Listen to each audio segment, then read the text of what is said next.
성경을 안 외치게요. 그래서 성경을 가까이면 세상에 멀어지고, 성경을 멀리 하면 세상에 가까워진다.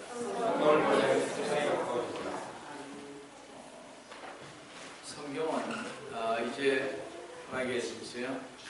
8월 달이죠, 그죠? 9월, 10월, 11월, 12월. 거의 우리 이제 신약으로 거의 넘어갈 때가 된 것 같아요. 그죠? 열심히 읽으셔서 뭐 여기 세상에서 얘기하는 것처럼 올해 9월 달에 휴거가 있다 없다 지금 난리니까 열심히 읽으세요. 열심히 읽으셔서 정말 진입은 언제 올지 모르시잖아요. 그러니까 여러분들이 열심히 읽으실 거라. 때가 사실은 상당히 급히 이렇게 움직여가고 있습니다.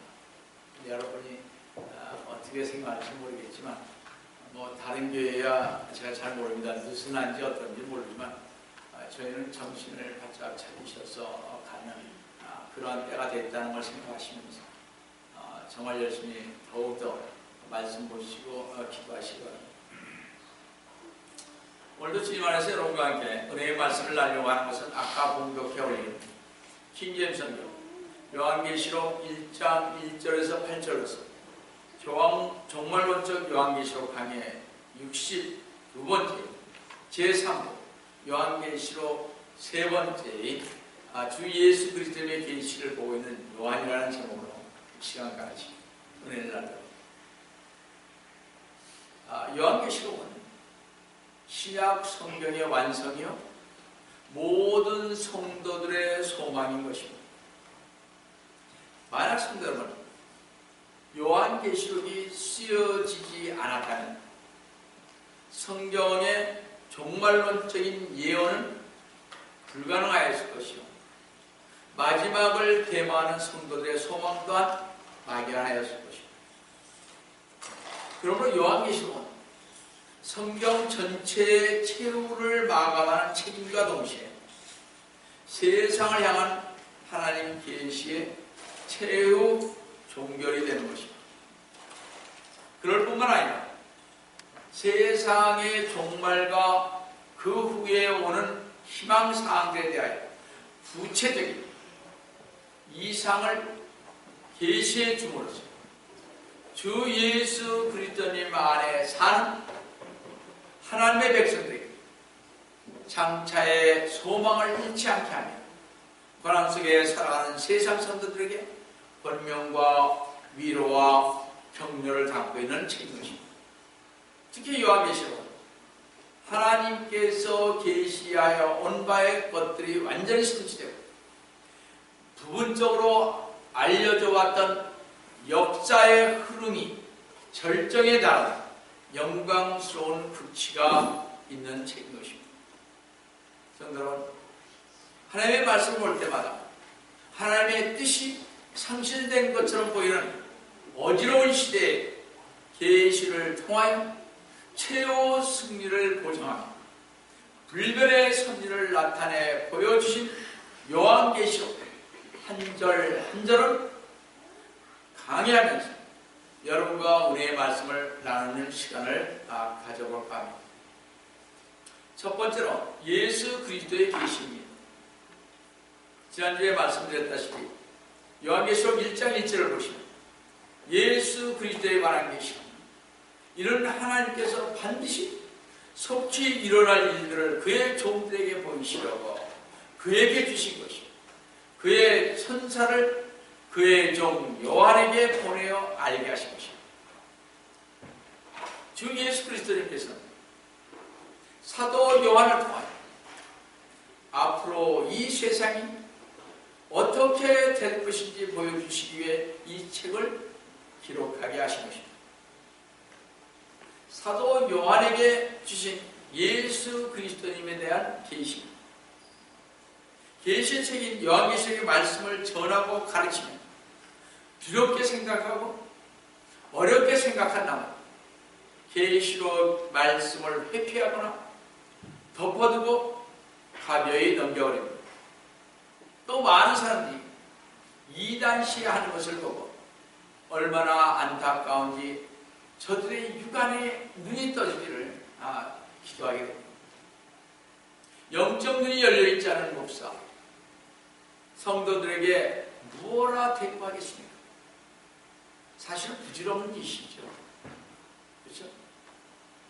성도 여러분, 반드시 속히 일어날 일과 우리에게 보여주시기 위한 책이라면 우리는 부지런히 읽고 가르침을 받으며 영안이 열려서 계시록에 담겨있는 주님의 뜻을 알게 해달라고 해야 할 것입니다.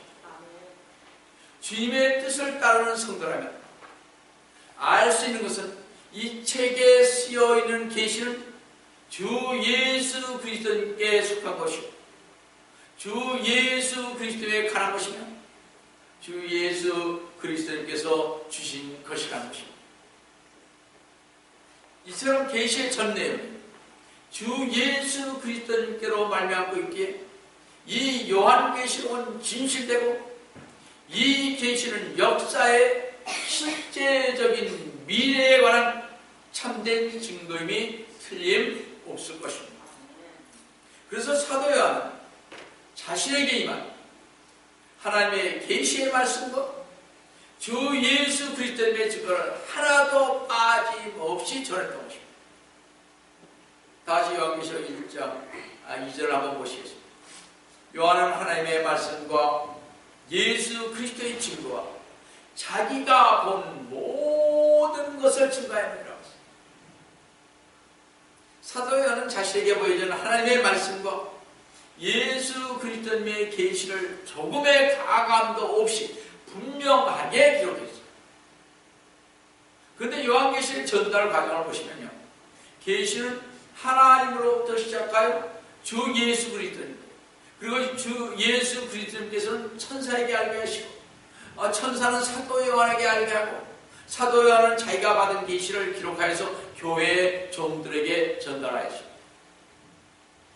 그러므로 요한계시록은 교회와 성도들에게 주신 말씀이 일반 세상 사람들을 가르치고 가르쳐 주려고 하는 것이 아니라 우리 성도들이 먼저 계시록에 쓰여 있는 것을 믿음으로 받아들여서 인류의 종말을 대비하는 삶을 살아야 할 것입니다. 세상 사람이 준 거 아닙니다. 이것은. 마지막 때에는 신실하게 주님을 믿고 가는 성도들에게 줬다는 사실입니다. 왜냐하면 요한계시록은 세상 사람들이 도저히 받아들일 수 없고 믿을 수 없는 내용들이 많이 기록되어 있기 때문에 그렇습니다.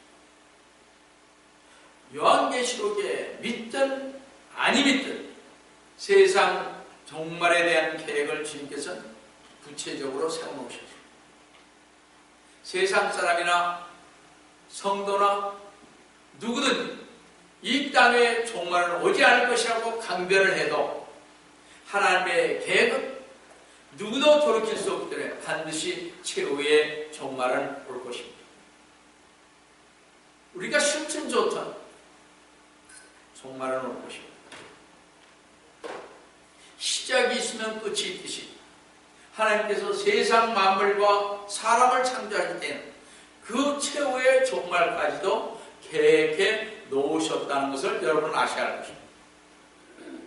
성도 여러분, 하나님께서 세상을 만드셨을 때는 세상의 종말을 계획하셨는데 마치 건축가가 설계도를 가지고 건물을 지어 완성하는 것과 같이 말입니다. 그래서 하나님께서는 믿고 따르는 성도들에게는 이 세상의 종말이 어떻게 될 것인지에 대해 더 이상 감추지 않은 것이죠. 그 종 요한을 통해 계시해 주었던 것입니다. 하나님께서는 구원받은 성도들을 지극히 사랑하시기 때문에 세상 종말을 알려주시어 최후 심판을 면하게 해주셨다는 하나님의 은혜에 감사하시면서 이번 요한계시록 강해를 들으시고 종말을 대비하시는 우리 성도 여러분 되시기를 축원합니다. 흥미로운 사실은요, 종교개혁자인 루터나 장로교의 설립자인 칼빈까지도 요한계시록의 계시에 대해서는 별로 알지 못하였기에 장로교의 설립자인 칼빈은 다른 성경은 다 성경 주석을 했지만 요한계시록은 선도되지 않았다는 것입니다. 요한계시록의 미래에 대한 진리를 연구할 때 시간을 들여야 하는 겁니다.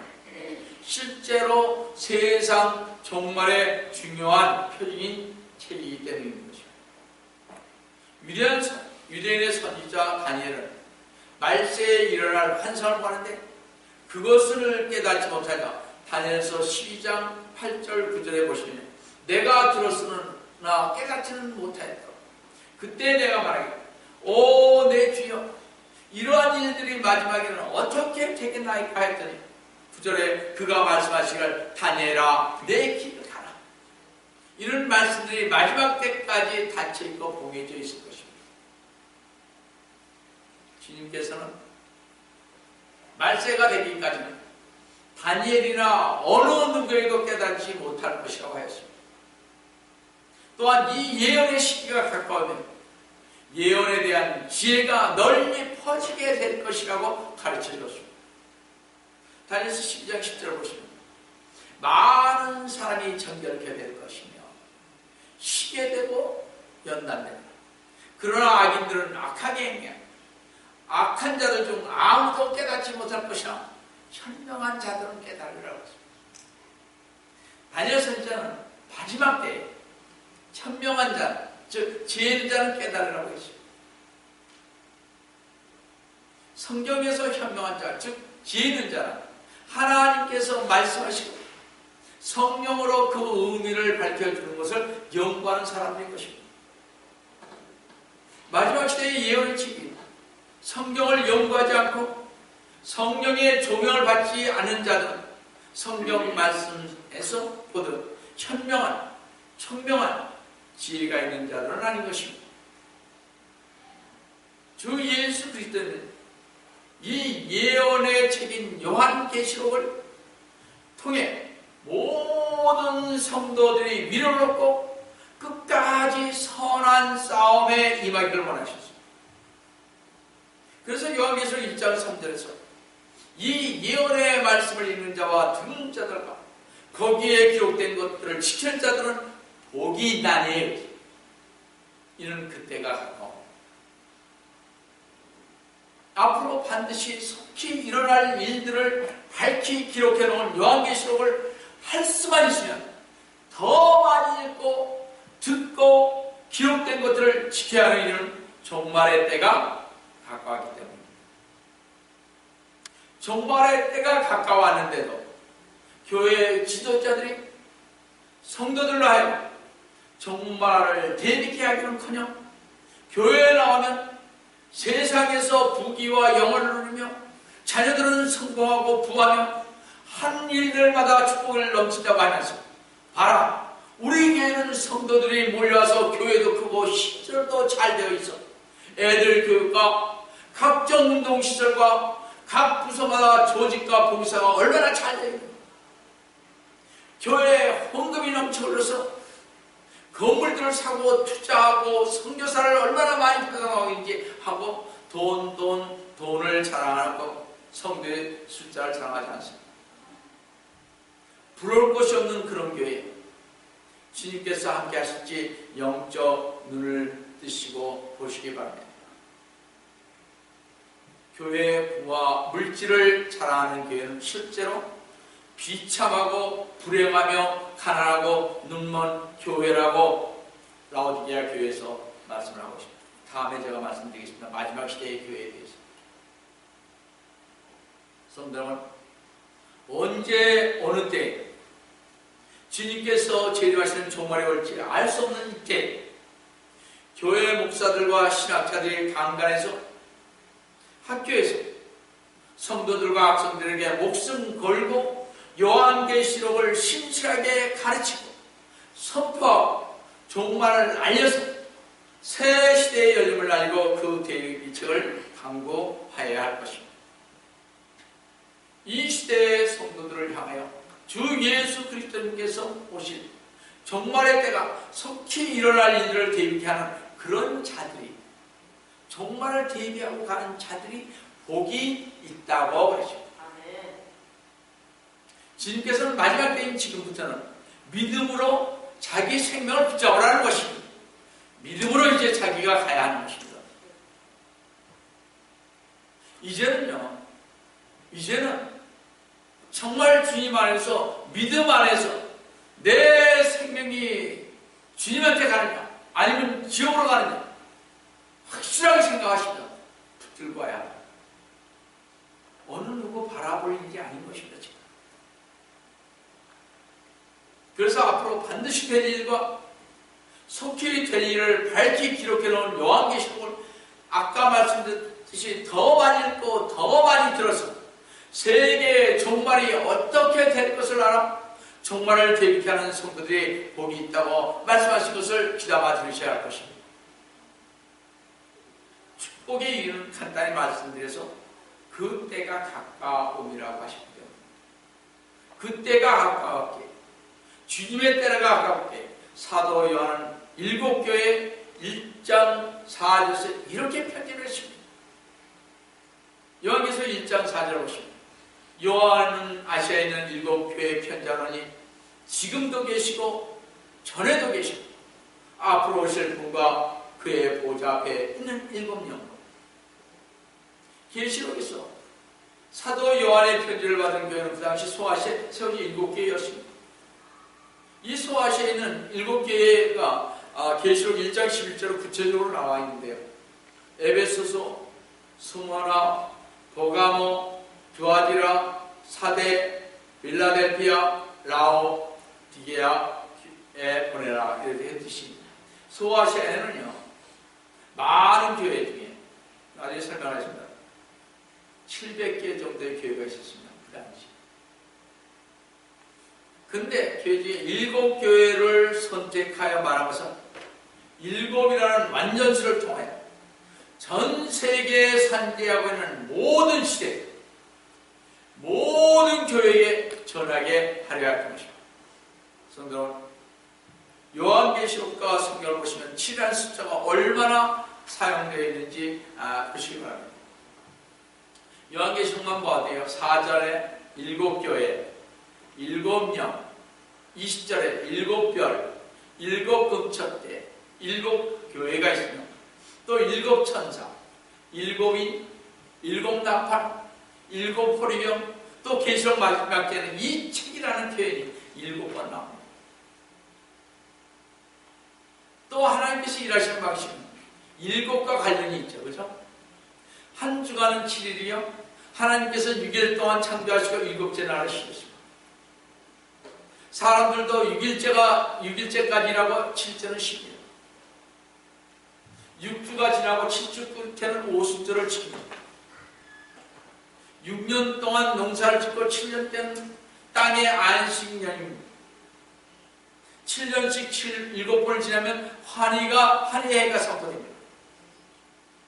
그게 이번에 얘기한 게 올해라 그랬죠. 그죠? 환희. 그래서 지금 나이인 것입니다. 그래서 앞으로 400년 뒤에 나타난다 그랬나요? 그러니까 지금 2015년을 기점으로 해서 지금 난리예요. 여러분이 기도해 보시고 어떤 시인지 또 잘 보세요. 참된 용서란 7번씩 7번씩 했으면 여러분 몸의 세포의 수명이 7년입니다. 7년 뒤에 이렇게 세포가 이렇게 갈립니다. 또 때로는 세포가 나온다는 얘기죠. 그 다음에 7가지 색상과 무지의 색깔이 7이요. 우리가 아는 피아노 칠 때 그 음률이 7입니다. 히브리어로 7은 맹세한다는 의미가 있습니다. 여러분 이것은 우주의 온전한 하나님의 법칙인 것입니다. 그리고 계시록은 바로 모든 것의 종말을 보여주는 성경의 마지막 책인 것입니다. 지금도 계시고 전에도 계셨고 앞으로 오실 분이란 주 예수 그리스도님께서는 지금도 제사장으로 하늘에 계시며 전에는 선지자로 이 땅에 계셨으며 앞으로 만왕의 왕으로 오실 것입니다. 지금도 계시고 전에도 계셨고 만왕의 왕으로 오실 주 예수님을 기다리는 교회가 참된 교회입니다. 따라서 성도들은 하나 사람들의 말에 귀를 기울일 것이 아니라 교회의 머리가 되시는 주님의 말씀에 주목해야 할 것입니다. 비록 세상 사람들과 다른 교인들로부터 손가락질을 당하고 핍박과 미움을 받는다 할지라도 주 예수 그리스도님의 오심을 소망하는 교회가 주님께서 좋게 평가하는 교회예요. 훌륭한 교회예요. 참된 교회예요. 진리 안에서 가는 교회인 것입니다. 바로 이러한 교회가 주님으로부터 은혜와 평강이 있게 될 교회인 것입니다. 우리 요한계시록 1장 5절 보십니다. 신실한 증인이시며 죽은 자들 가운데서 첫째로 나시겠는데 이 말씀은 주 예수 그리스도님께서 죽은 자들 가운데 살아나 다시 죽지 않은 첫 번째 사람이 되었다는 것입니다. 다시 말씀드려서 죽은 자들 가운데서 다시 태어났다는 것은 사람이 부활할 때 다시 태어난다는 것이지만 주 예수 그리스도님께서 죽은 자들 가운데서 살아나신 것은 두 번째로 태어나는 것이 아닌 주 예수 그리스도님께서는 죽은 자 가운데서 살아나 다시 죽지 않은 첫 번째 사람이 되었다는 것입니다. 무슨 얘기인지 아시겠습니까? 다시는 죽지 않을 그런 분이다. 그렇기 때문에 주 예수 그리스도님을 구세주로 믿는 사람들은 죽더라도 죽은 자들 가운데서 다시 살아나 다시는 죽지 않을 것입니다. 이것이 요한복음 11장 25절에서 26절 말씀입니다. 예를 들어 나인성 과부 아들도 죽은 자 가운데서 살아났지만 다시 죽었죠. 그렇죠? 나사로도 죽은 자 가운데서 살아났지만 다시 죽었습니다. 요나 선지자도 죽은 자들 가운데서 살아났지만 다시 죽었습니다. 따라서 주님은 땅의 왕제 통치자이십니다. 땅의 왕대 통치자이신 주 예수 그리스도께서는 문자 그대로 곧 이 땅을 통치하기 위해서 오시는 것입니다. 그런데 성도는 주님께서 우리에게 하신 놀라운 사실이십니다. 주 예수 그리스도께서는 이 땅을 주님을 믿고 따르는 성도들과 함께 통치하기 위해 오실 주님께서는 먼저 성도들이 어떻게 죄를 씻겨 주셔야만 하십니다. 다시 계시록 1장 5절 끝절을 다시 한번 보세요. 우리를 사랑하시어 자신의 피로 우리의 죄들에서 우리를 씻기시고 그러십니다. 여러분, 주 예수 그리스도님께서 우리를 사랑하시어 자신의 십자가의 피로 우리의 죄들을 씻겨주신 목적이 무엇입니까? 여러분, 우리 모두는 주 예수 그리스도님께서 왜 나를 위해서 피 흘려주시고 나를 구원해 주셨는지 그 분명한 이유와 목적을 알아야 합니다. 그 이유는요, 쉽게 얘기해서 우리를 사랑하기 때문에 그렇습니다. 왜 우리를 그토록 사랑하셨습니까? 십자가에서 죽으시기까지 말입니다. 잘 보세요. 계시록 1장 6절 보시면 하나님 그의 아버지를 위하여 우리를 왕들과 제사장으로 삼으시기 위해서 그렇습니다. 하나님께서는 성도 여러분, 이 시대에는 제사장으로 삼으신 반면 다가올 시대에는 왕으로 삼으려는 것입니다. 제사장은 하나님과 인간들 사이에 중간 역할을 하는 사람입니다. 따라서 예수 그리스도님께서 우리를 사랑하셔서 십자가에서 피 흘려 죽으시면까지 우리를 죄에서 사하여 주시고 구원해 주신 것을 믿지 않는 사람들을 하나님께서 연결시키는 일을 감당하도록 하기 위해서 그렇습니다. 쉽게 얘기해서 세상 사람들을 우리가 가서 이렇게 연결해서 이들을 주님 뜻 안에 데려오게 만들기 위해서 그랬다 이런 얘기입니다. 잘 보세요. 따라서 우리는 전도해야 하고 날마다 전도함으로 우리를 제사장으로 삼으신 하나님께 영광과 권세와 영원토록 영광을 돌려야 하는 것입니다. 또한 우리 성도들은 다가올 시대에 즉 천년왕국 때 왕으로 삼으실 것입니다. 저희들이 왕이 됩니다. 그렇죠? 여러분 감사하지 않아요?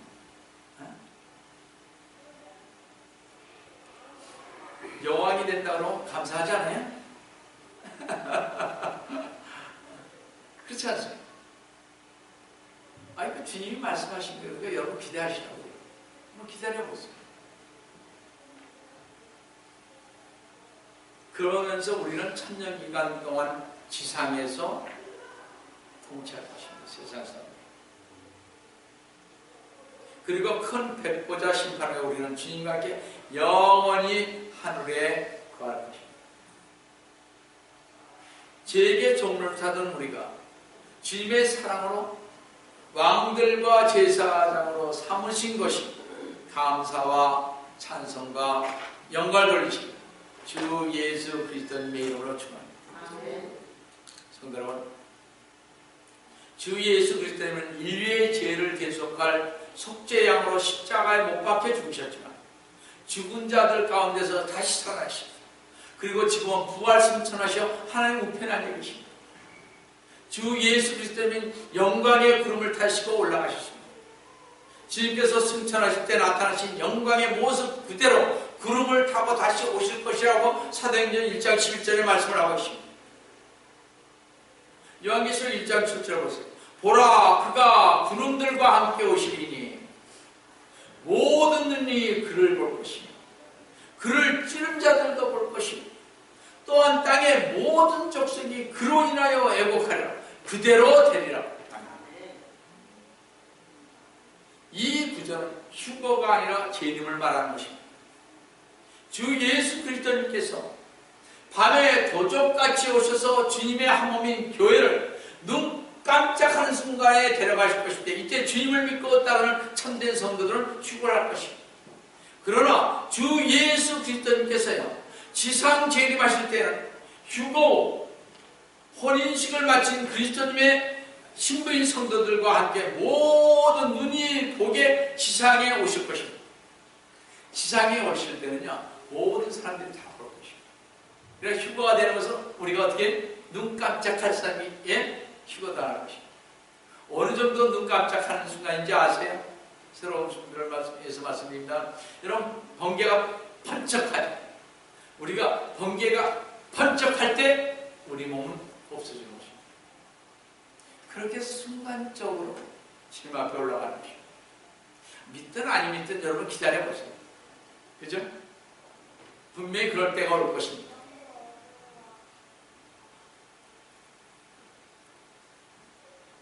또 예수님께서 처음 이렇게 오셨을 때요. 예수님은 밤중에 눈에 띄지 않게 말구 위에서 소수의 목자들에게만 나타났죠. 그죠? 재림하실 때는 그분의 적들에게 공개적으로 지상에 재림하실 것입니다. 초림 때 로마가 권력을 잡고 있었을지 재림 때에도 로마가 권력을 잡을 것입니다. 그래서 제가 유럽 통합을 잘 보라고 그러잖아요. 무슨 얘기인지 아시겠죠? 그래서 여러분의 유럽이 어떻게 변천하는지를 잘 보아야 할 것입니다. 초림 때 유대인들이 팔레스타인에 있었을 때 재림 때에도 유대인들이 팔레스타인에 있어야 하는 것입니다. 여러분 잘 아시다시피 1900여 년간 나라 없이 방황했습니다. 팔레스타인에 없었습니다. 근데 그들이 1948년 5월 14일 독립하여 그들의 땅에 있지 않습니까? 지금. 오실 때가 됐다는 얘기예요. 그래서 여러분과 저는 유럽과 이스라엘을 주의 깊게 보아야 주님의 때를, 재림의 때를 짐작할 수가 있습니다. 지금은 어떻게? 주님의 재림 직전인 상황인 것입니다. 그렇죠? 여러분, 재림은 역사의 마지막에 실현되기로 예정되어 있는 실제적인 사건입니다. 사람들이 믿든지 믿지 않든지 예수 그리스도의 재림은 기어이 닥칠 것입니다. 주님의 재림은 세계 만방에 있는 모든 사람들이 직접 눈으로 보게 될 것입니다. 어떤 사람이 저쪽은 밤이고 이쪽은 낮이네. 아니, 요즘 세계가 발달해서 인터넷이 발달해서 TV로 다 볼 수 있어요. 무슨 얘기 아시겠습니까?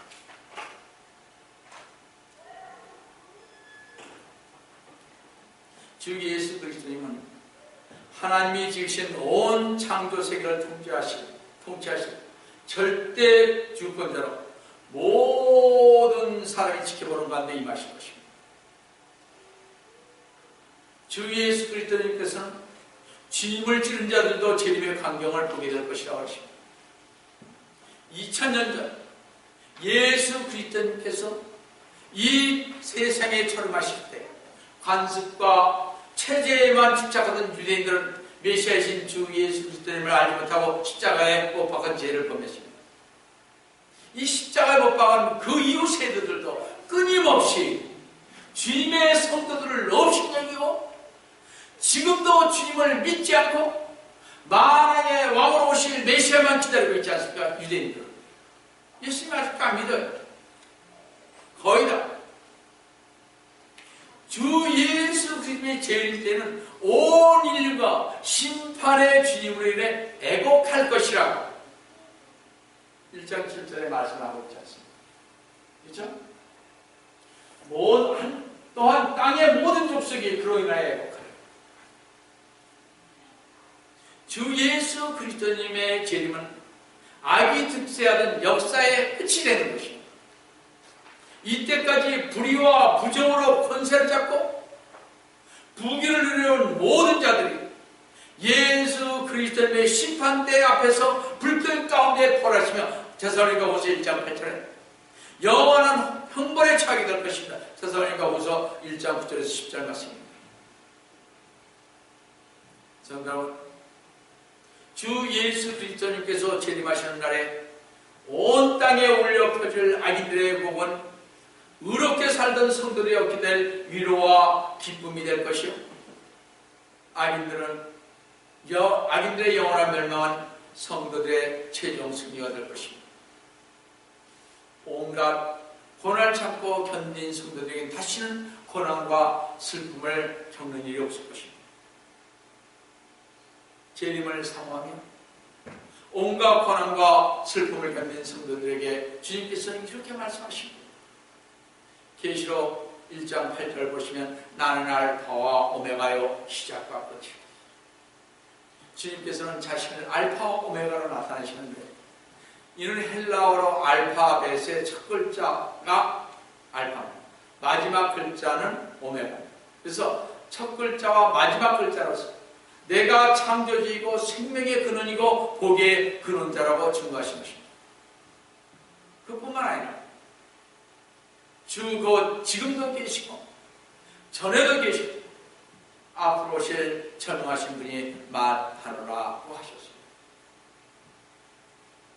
주님은 역사의 주권자로서 하나님의 의도하신 방향으로 통치하실 뿐만 아니라 능치 못함이 없으신 전능하신 하나님으로서 임으로 주관하는 절대 주권자이고 이 하나님의 말씀을 온전히 성취하시는 분이기에 우리 모든 성도들은 하나님의 말씀인 성경을 유일한 삶의 규범으로 삼아 하나님께서 원하는 것을 이 세상에 살면서 힘써서 행할 뿐만 아니라 절대 주권자이신 하나님께서 결정하신 오시와 약속하신 재림을 겸손히 소망 가운데 기다리며 가시는 우리 성도 여러분 되시고 속히 오리라 하신 주 예수 그리스도님의 이름으로 축원드립니다.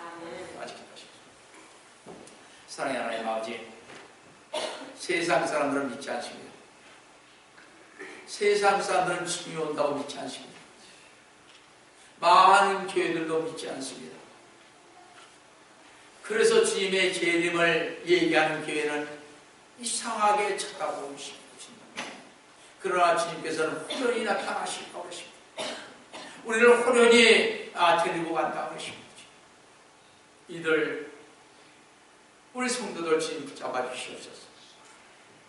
이 마지막 시대에 이 말세지 말에 우리 주님께서 함께해 주셔서 이들이 주님만을 붙잡고 의지하며 살아갈 수 있도록 도와주시기를 원합니다. 주님 오시는 것을 소원하며 갈 수 있는 이들이 될 수 있도록 축복하여 주시기를 원합니다.